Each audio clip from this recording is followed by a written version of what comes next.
Rosie Duffield, for a long time Labour MP for Canterbury. Yes, that Canterbury, which was a rock solid Tory, until things started to go pear-shaped for that party, isn't it? Anyway, she was a Labour MP until yesterday, where she resigned the whip and she then became an independent. Cue all the left waffer losing the shit over this, that she's evil, she's a splitter.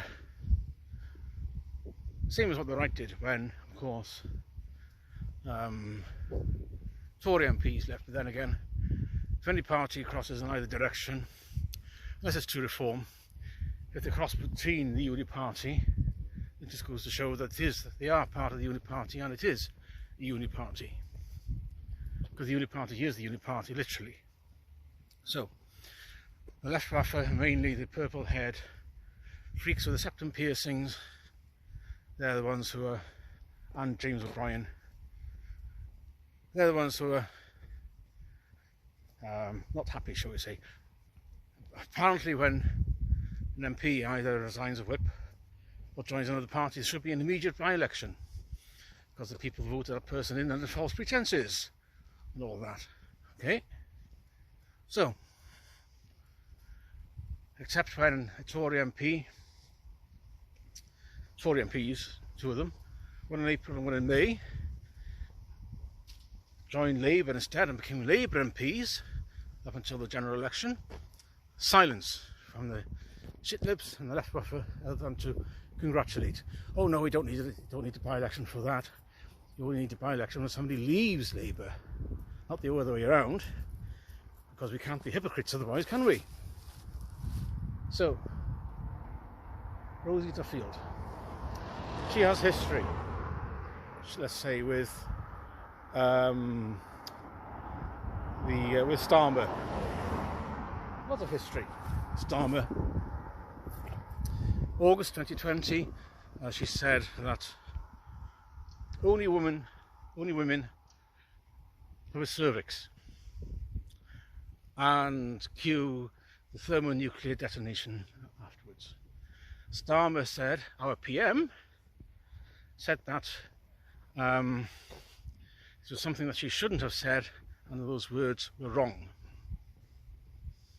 Apparently, it's wrong, according to our Prime Minister, it's wrong to say that only woman has a cervix.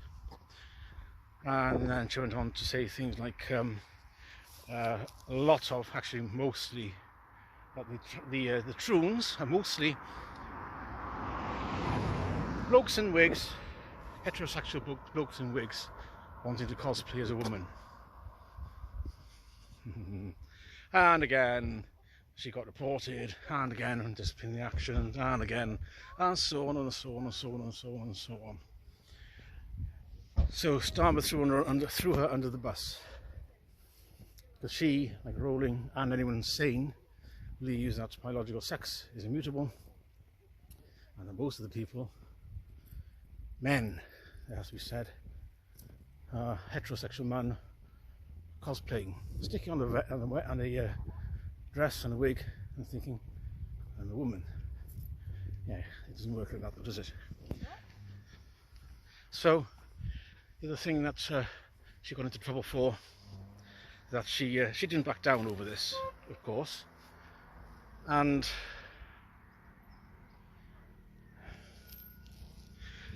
she didn't back down over this.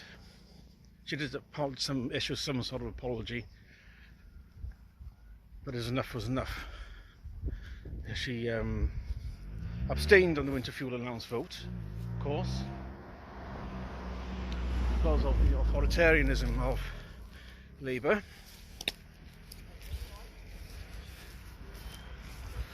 And she had enough. Now, the thing is, it exposes that there are many fault lines within Labour. Very many fault lines within Labour. to say the least, having to navigate all the traffic behind me. It's a broadly, there's a fairly loose coalition of people who want the same thing, to bring about a socialist utopia and kick the Tories out and make sure the Tories are out forever, and ideally reverse Brexit.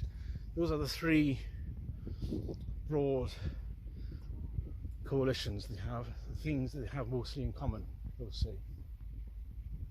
It means, apart from that, there's very little in common. Different groups, and I've talked about this in the past, you can think of them as the public sector wonks, management, academia, teachers, unions, these certain religious people, they form a different faction, and they form a coal vote. And probably a few more than that, but generally it can put it down to those three, and they're all uneasy with each other. So where does it go from here? The thing is, you need a strong leader to contain all these within the one party, and you can't. Well, Starmer isn't, certainly. As we've seen, there was a split in the vote for the religion group. There's many Labour MPs thinking that Labour isn't religious enough and anti another religion. You know what I mean by this. So they may well likely vanish off in the direction of of Jeremy Corbyn's group and follow him into his sort of become independent and stand with him and his other religious people, religious MPs. The other are maybe a bit more sane, with the John Smith variety. Maybe they may stay, but the coal vote, that might rapidly go towards reform, and that's where reform can pick up that traditional Labour vote, if you want to call it that. So after that, you can just sit back and eat the popcorn or watch it self-destruct as they realise they're not going to be bedfellows, happy bedfellows, and that they need to go their ways, if not try to replace it. Could be well to be a power struggle now against Starmer. His lack of leadership,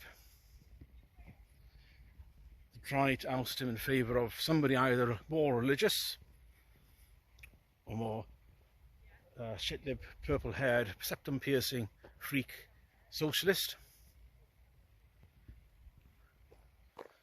because he's not doing the job by himself very easily. So I wonder how many are going to follow Rosie, stand with and become independents, if not join another group, if not join Reform. It's lovely, isn't it? Less than 3 months after the general election. It's all falling apart for him. Oh, he likes sausages, by the way. Does our Starmer, and he likes pride, and he likes penthouse flats.